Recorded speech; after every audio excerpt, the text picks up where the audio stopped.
Kejadian pasal 44. Piala Yusuf hilang dan didapati. Sesudah itu diperintahkannya lah kepada kepala rumahnya, isilah karung orang-orang itu dengan gandum, seberapa yang dapat dibawa mereka, dan letakkanlah uang masing-masing di dalam mulut karungnya.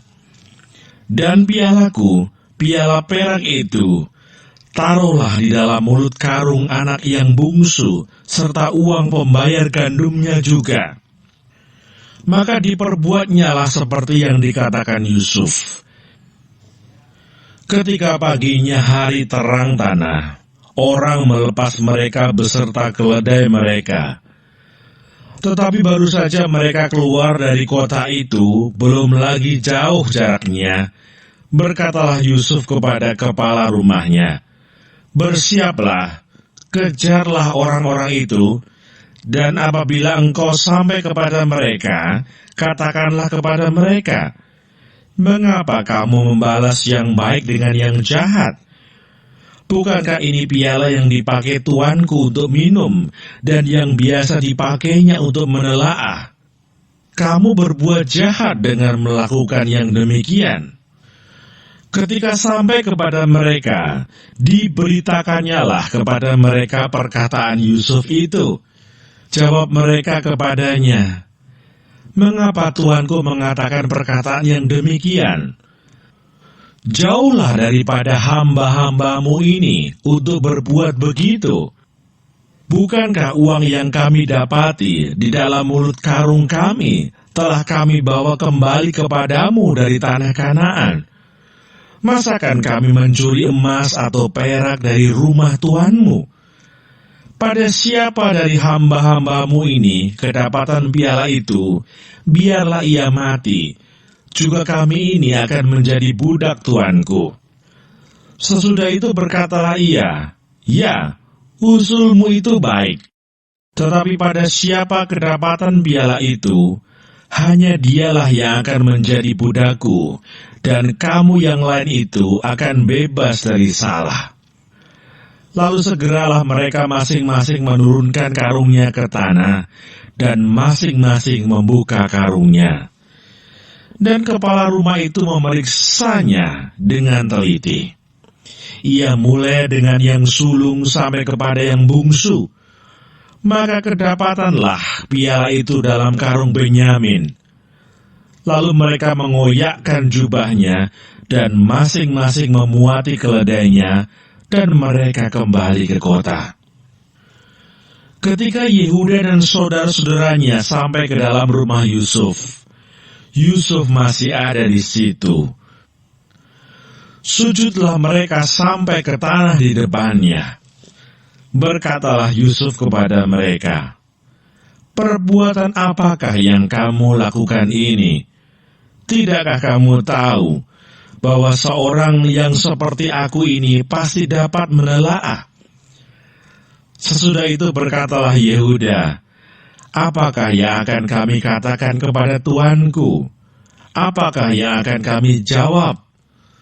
Dan dengan apakah kami akan membenarkan diri kami? Allah telah memperlihatkan kesalahan hamba-hambamu ini.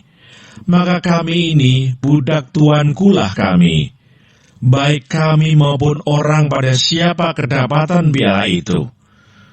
Tetapi jawabnya, "Jauhlah daripadaku untuk berbuat demikian. Pada siapa kedapatan piala itu, dialah yang akan menjadi budakku. Tetapi kamu ini, pergilah kembali dengan selamat kepada ayahmu." Yehuda membela Benyamin. Lalu tampillah Yehuda mendekatinya dan berkata, "Mohon bicara tuanku. Izinkanlah kiranya hambamu ini mengucapkan sepatah kata kepada tuanku, dan janganlah kiranya bangkit amarahmu terhadap hambamu ini, sebab tuanku adalah seperti Firaun sendiri. Tuanku telah bertanya kepada hamba-hambanya ini, 'Masih adakah ayah atau saudara kamu?' Dan kami menjawab tuanku, Kami masih mempunyai ayah yang tua, dan masih ada anaknya yang muda, yang lahir pada masa tuanya. Kakaknya telah mati, hanya dia sendirilah yang tinggal dari mereka yang seibu, sebab itu ayahnya sangat mengasihi dia.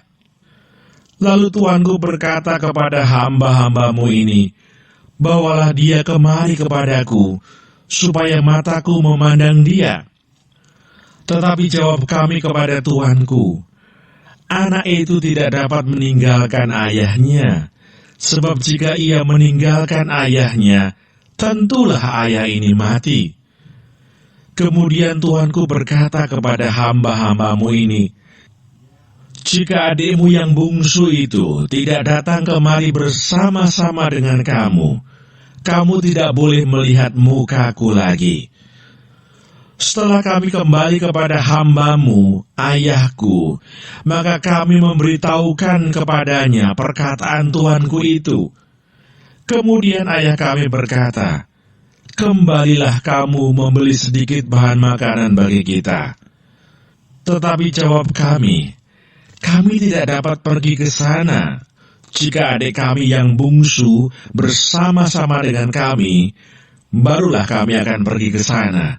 Sebab kami tidak boleh melihat muka orang itu apabila adik kami yang bungsu tidak bersama-sama dengan kami. Kemudian berkatalah hambamu, ayahku, kepada kami, kamu tahu bahwa istriku telah melahirkan 2 orang anak bagiku, yang seorang telah pergi daripadaku, dan aku telah berkata, tentulah ia diterkam oleh binatang buas, dan sampai sekarang aku tidak melihat dia kembali.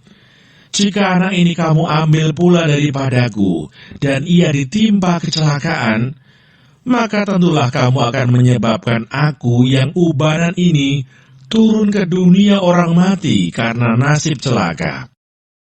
Maka sekarang apabila aku datang kepada hambamu, ayahku, dan tidak ada bersama-sama dengan kami anak itu, padahal ayahku tidak dapat hidup tanpa dia, tentulah akan terjadi apabila dilihatnya anak itu tidak ada, bahwa ia akan mati, dan hamba-hambamu ini akan menyebabkan hambamu, ayah kami yang ubanan itu, turun ke dunia orang mati karena duka cita.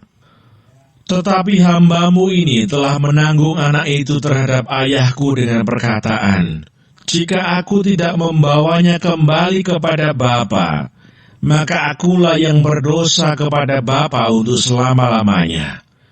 Oleh sebab itu, baiklah hambamu ini tinggal menjadi budak tuanku, menggantikan anak itu. Dan biarlah anak itu pulang bersama-sama dengan saudara-saudaranya.